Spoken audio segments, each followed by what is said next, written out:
Récemment, on m'a raconté la triste et poignante histoire de Mamadou et Ibrahima. L'histoire, aujourd'hui, j'ai décidé de vous la raconter. Si toi aussi tu souhaites que la Guinée évolue, alors écoute-la jusqu'à la fin. Mamadou, de nom de famille Diallo, a grandi dans un quartier populaire de Conakry, un de ces quartiers où les coupures de courant sont quotidiennes et où l'eau potable est un luxe. Son père Alpha Diallo était ouvrier sur un chantier, partant tôt le matin et rentrant tard le soir, les mains couvertes de poussière et le dos courbé par la fatigue. Sa mère, Aïssatou, elle vendait du poisson au marché, supportant l'odeur tenace qui s'incrustait sur sa peau et sur ses vêtements pour ramener quelques maigres billets à la maison. Ils n'avaient pas grand-chose, mais ils avaient un rêve, voir leur fils réussir. Chaque matin, Mamadou enfilait ses vieilles sandales usées et parcourait plusieurs kilomètres à pied pour rejoindre l'école. Il avançait sous le soleil brûlant, son estomac était souvent vide, serrant fort son unique cahier contre lui. À l'école, il brillait, toujours premier de sa classe. Il avalait les leçons avec une facilité déconcertante. Les professeurs l'admiraient, ses camarades le respectaient. Son père disait fièrement aux voisins « Mon fils, c'est un futur grand de ce pays ». Et tout le quartier le croyait. Les années passèrent et après des nuits blanches à réviser sous la faible lumière d'une bougie, Mamadou décrocha son diplôme universitaire en économie. Ce jour-là, sa mère versa des larmes de joie. Son père, malgré la fatigue, organisa une petite fête. Même les voisins sont venus le féliciter. Maintenant, c'est sûr, il va changer notre vie, disait-il. Mais la Guinée avait d'autres plans pour lui. Après son diplôme, Mamadou imprima des dizaines de CV.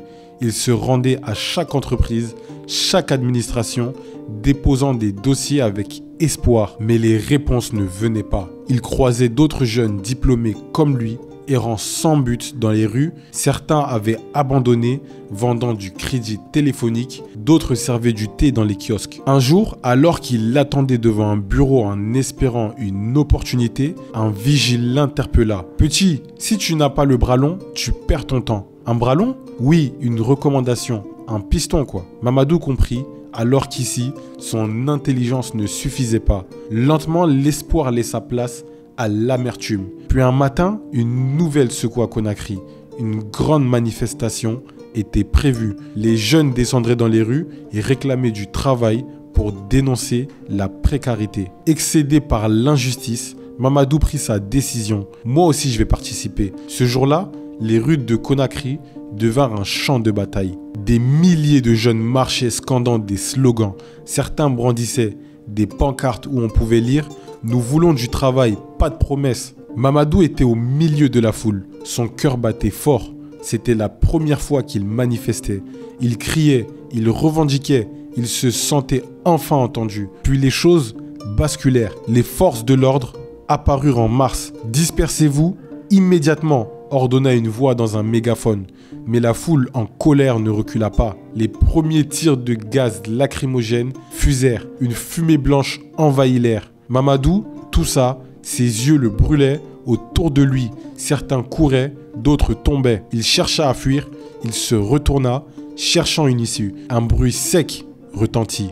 Un coup de feu. Une douleur fulgurante transperça sa poitrine. Il porta instinctivement la main à son torse et vit du sang, son propre sang. Ses jambes fléchirent. Mamadou s'effondra. Autour de lui, le chaos continuait, mais lui, il n'entendait plus rien. Son regard se perdit dans le ciel de Conakry. Le jour s'assombrissait, ses rêves aussi.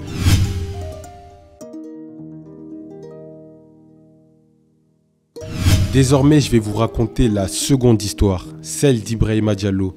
Ibrahima Diallo n'a jamais eu le luxe de rêver comme Mamadou. Né dans un quartier pauvre de Conakry, il comprit très tôt que la vie ne faisait pas de cadeaux. Son père, un homme instable, avait quitté le foyer quand il était encore enfant. Sa mère, Fatoumata, se battait seule pour élever ses enfants, multipliant les ménages dans les quartiers huppés de la ville. Très vite, Ibrahima a dû prendre ses responsabilités. À 10 ans, il portait déjà des bassines d'eau sur sa tête pour les vendre. À 12 ans, il courait derrière les taxis pour proposer des sachets d'arachides. Pendant que certains de ses amis rêvaient d'un avenir meilleur, il n'avait qu'une obsession, c'était de survivre. Un jour, alors qu'il avait 14 ans, il assista à un événement qui marqua son esprit à jamais. Le président Lansana Conté visitait leur quartier. Tout le monde s'était massé pour l'apercevoir, scandant son nom. Ibrahima, lui, observait en silence. Ce n'était pas le président qui l'impressionnait le plus, mais les hommes en uniforme qui l'accompagnaient. Droit,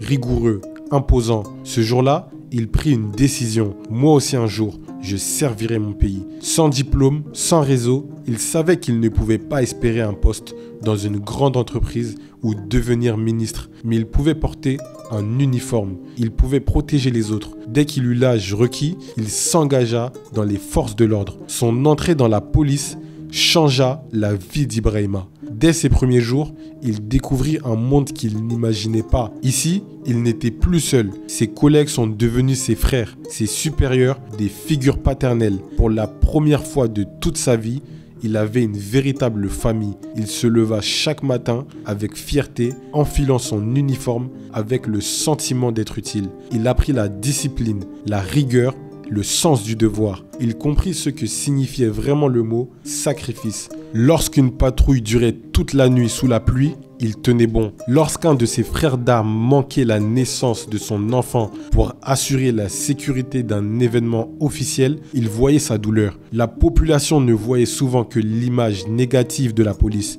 Mais Ibrahima, lui, connaissait la réalité. Quand la ville dormait, ils étaient dehors à veiller sur elle. Quand un accident survenait, ils arrivaient les premiers sur place. Quand les manifestations éclataient, ils étaient en première ligne. Il comprit très vite que la reconnaissance était rare. Un jour, après avoir sécurisé un quartier en proie aux violences nocturnes, un vieil homme l'interpella. « Vous êtes toujours là quand on n'a pas besoin de vous, mais quand on vous appelle, vous mettez du temps à venir. » Ibrahima ne répondit pas. Il savait que quel que soit son engagement, il y aura toujours des critiques. Il ne faisait pas ce métier pour les applaudissements. Il le faisait parce que quelqu'un devait le faire. Depuis quelques semaines à Conakry, l'atmosphère était différente. Dans les marchés, les taxis et les salons de coiffure, les discussions devenaient de plus en plus animées. Des leaders politiques prenaient la parole pour dénoncer l'injustice, la corruption, le chômage des jeunes. Les affiches collées sur des murs appelaient à la mobilisation générale.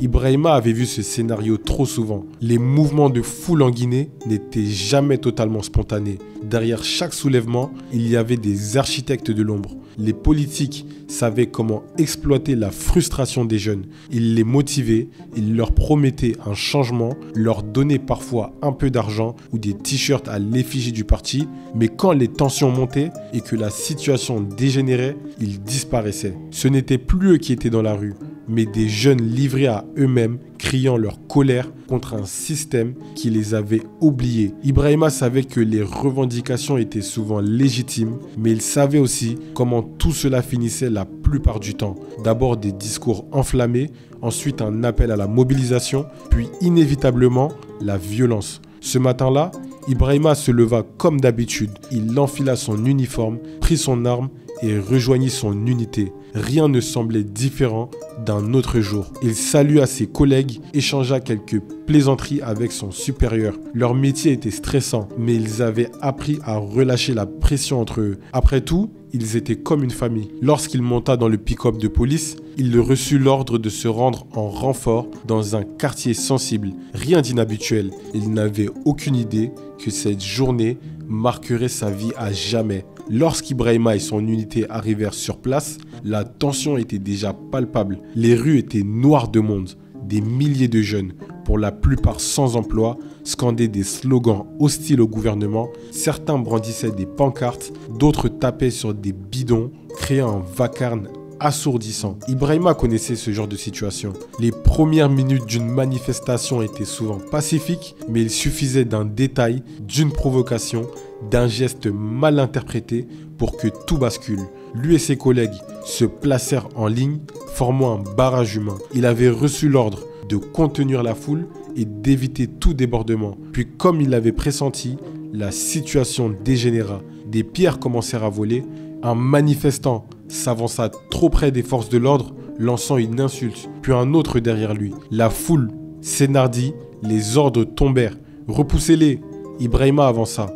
Bouclier levé, des grenades lacrymogènes furent tirées, l'air devint irrespirable, certains manifestants coururent dans tous les sens, cherchant à fuir. D'autres au contraire s'acharnèrent. La ligne de police trembla sous la pression de la foule. Puis vint le moment fatidique. Ibrahima sentit son cœur battre de plus en plus vite. Les cris devenaient plus forts, la pression plus intense, puis il se sentit encerclé. La foule s'était rapprochée. Ses collègues reculaient sous la pression. Il vit une pierre foncer droit sur lui. Il leva son bouclier de justesse, mais sentit l'impact vibrer jusque dans son bras. Un instant de panique, il dégaina son arme. Il tira en l'air, juste pour disperser la foule autour de lui. Mais dans le chaos, un cri déchira l'air. Un corps s'effondra à plusieurs mètres de lui. Il n'eut le temps de comprendre. « Continuez !» hurla son supérieur. La mission avant tout. Ibrahima refoula ses pensées, saisi par l'adrénaline, et avança avec les autres. La foule finit par reculer, le calme revint peu à peu. Le soir, en rentrant chez lui, Ibrahima se sentait vidé. Son corps était fatigué, mais c'était son esprit qui portait le plus lourd fardeau. Il repensa à ce cri. L'image refusait de quitter son esprit. Il tenta de se convaincre qu'il avait fait son devoir. Il avait prêté serment. Il servait son pays. Il s'endormit sans savoir que cette nuit marquerait le début d'un long tourment. Quelques jours plus tard, alors qu'Ibrahima poursuivait sa routine, une collègue lui parla d'un enterrement. C'est un jeune tué pendant la manifestation. Il paraît qu'il avait un bel avenir, dit-elle, visiblement affectée. Sans trop savoir pourquoi, Ibrahima ressentit un besoin inexplicable d'y aller. Ce n'était pas un événement qu'il recherchait, mais une sorte de pression interne, comme un appel à comprendre. Les jours des funérailles arriva. Ibrahima se rendit au cimetière où toute la foule était dense, silencieuse et pleine de tristesse. Il s'effaça dans l'ombre, préférant rester en retrait, observant les visages dévastés, les pleurs, la douleur qui semblait palpable dans l'air. Ce n'était pas la première fois qu'il assistait à un enterrement, mais quelque chose dans cette atmosphère lui paraissait plus lourd. Puis ses yeux se posèrent sur une vieille dame en larmes, tenant dans ses mains une photo du défunt. Ses yeux étaient rouges, ses joues humides de larmes silencieuses. Ibrahima s'approcha un peu, attiré par cette scène d'une profonde tristesse. Lorsqu'il aperçut la photo du jeune homme, un frisson glacial traversa son corps. Ce visage, il lui semblait tellement familier. Il se rapprocha pour mieux voir. Finalement, il posa les yeux sur la tombe. Il lut le nom inscrit, Mamadou Diallo. Son cœur s'arrêta un instant. Ce n'était pas possible. Ce nom, ce visage, c'était son cousin, un membre de sa propre famille. Une vérité qu'il n'avait pas pu voir venir. Il tenta de se ressaisir, mais un vent de confusion soufflait en lui. Il se tourna lentement à la recherche d'une explication et entendit une conversation à côté de lui. C'est triste, ce garçon était brillant, mais la Guinée ne lui a pas donné sa chance. Son père avait un frère, paraît-il, mais ils ont perdu contact il y a très longtemps. Il entendait ça dans les discussions. Les jambes d'Ibrahima fléchirent et il faillit tomber.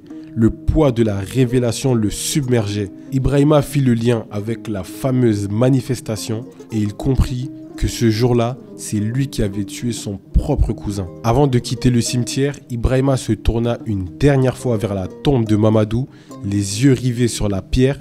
Il murmura à voix basse, mais d'une sincérité déchirante, « On est les mêmes. On nous oppose, mais on est les mêmes. » Dans ce moment de solitude, une profonde vérité s'imposa à lui. Les Guinéens se battent, chacun à sa manière, face à des difficultés similaires. Dans la souffrance, dans l'espoir, dans l'injustice, ils partagent des luttes communes. Et malgré les divisions, ils sont tous unis par le désir d'un avenir meilleur.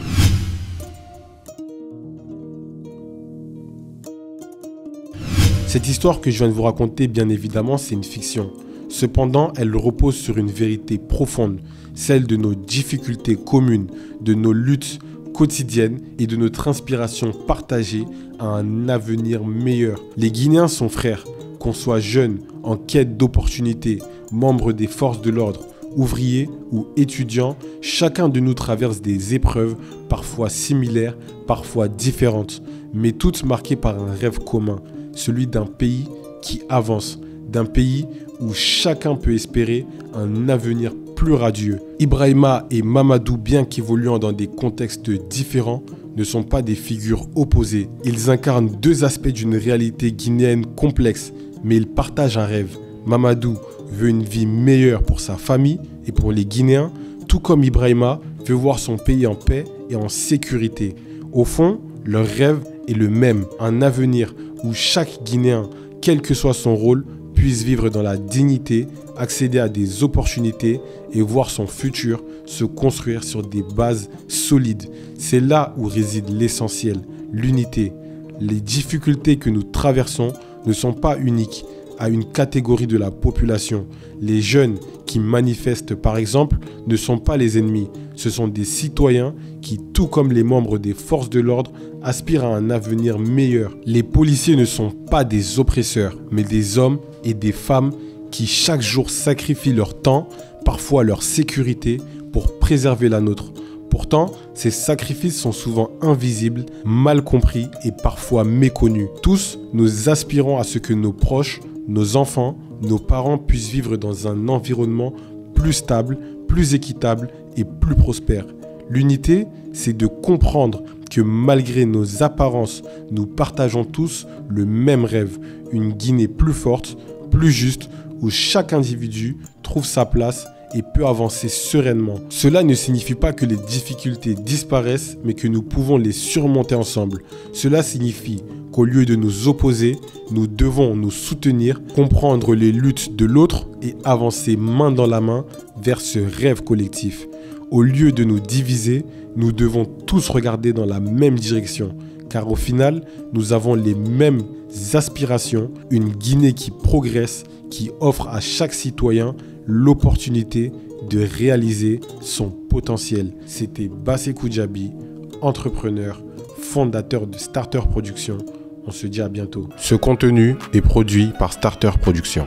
Bonjour, permettez-moi de prendre un instant pour aborder un sujet crucial. Je suis Bassekou Djabi, le fondateur de Starter Production, une société spécialisée dans la production audiovisuelle, dévouée à amplifier votre communication. Que vous soyez une entreprise en quête de nouveaux clients ou une institution désireuse de promouvoir ses activités, nous sommes là pour vous accompagner. Si vous aspirez à aller plus loin, notre équipe de Shams Communication peut concevoir une stratégie sur mesure pour accroître votre visibilité et propulser vos activités. Enfin, pour immortaliser vos moments personnels mémorables tels que les mariages, Starter Events est à votre service. N'hésitez pas à nous contacter sur l'un de nos divers réseaux sociaux ou via WhatsApp au numéro suivant, le 00 224 627 94 25 59. Le 00 224 627 94 25 59.